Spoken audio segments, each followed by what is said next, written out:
২৭ বছর বয়সেই মামলার সংখ্যা ২৯টি। মোহাম্মদপুরের জেনেভা ক্যাম্পের শীর্ষ মাদক কারবারি পিচ্চি রাজার গল্প এটি।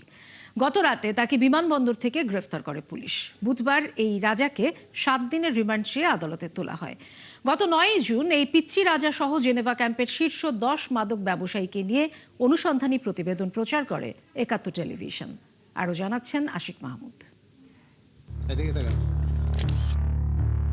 হত্যা, মাদক সহ ২৯টি মামলা মাথায় নিয়ে গত ১৭ই মে স্ত্রী সন্তান সহ নেপাল ভ্রমণে যান জেনেভা ক্যাম্পের শীর্ষ মাদক ব্যবসায়ী পিচ্চি রাজা। ১৯ মে রাতে দেশে ফেরার পর বিমানবন্দরে ইমিগ্রেশন পুলিশ তাকে আটক করে তুলে দেয় মোহাম্মদপুর থানা পুলিশের হাতে। হত্যা, বিস্ফোরক সহ মোট ৬টি মামলায় তাকে গ্রেপ্তার দেখিয়ে পুলিশ জানায় এই রাজার বিরুদ্ধে শুধু মোহাম্মদপুর থানায় ২৯টি মামলার তথ্য পাওয়া গেছে। এর মধ্যে ৩টি হত্যা মামলা। তার বিরুদ্ধে আমরা হত্যা মামলা পেয়েছি 3টি। তারপর আপনার সন্ত্রাস দমন আইনে মামলা পেয়েছি, বিস্ফোরক দ্রব্যাদি আইনে মামলা পেয়েছি এবং অন্যান্য ধারার যে আইনে মামলা সেগুলোও পেয়েছি।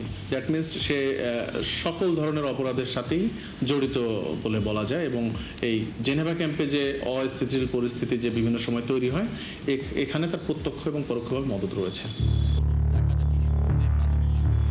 মোহাম্মদপুরের জেনেভা ক্যাম্পের মাদক সাম্রাজ্য বর্তমানে যে 10 গডফাদার নিয়ন্ত্রণ করে তাদের মধ্যে পিচ্চি রাজা অন্যতম। পিচ্চি রাজা ছাড়াও চুয়া সেলিম, বশির মোল্লা সহ ক্যাম্পের বাকি মাদক ব্যবসায়ীদের গ্রেপ্তারে পুলিশের অভিযান চলছে। যারা এরকম এই গডফাদার কিংবা মাদকের যে সম্রাট যাদেরকে বলেন, এরা কেউ ক্যাম্পে ওইভাবে থাকে না, এরা বিভিন্ন সময় আসে।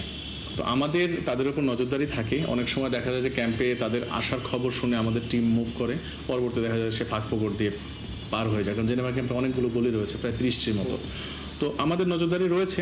যাদের নাম বললেন তাদেরকেও আমরা হয়তো পিচ্চি রাজার মতোই দেখা যাবে এক সময় কোথাও না কোথাও থেকে আমরা গ্রেপ্তার করে ফেলবো।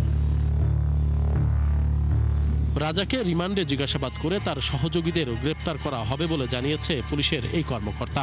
তাকে রিমান্ডে এনে নাম ধরে ধরে আমরা জেনেভা ক্যাম্পে অভিযান করব। আশিক মাহমুদ, একাত্তর, ঢাকা।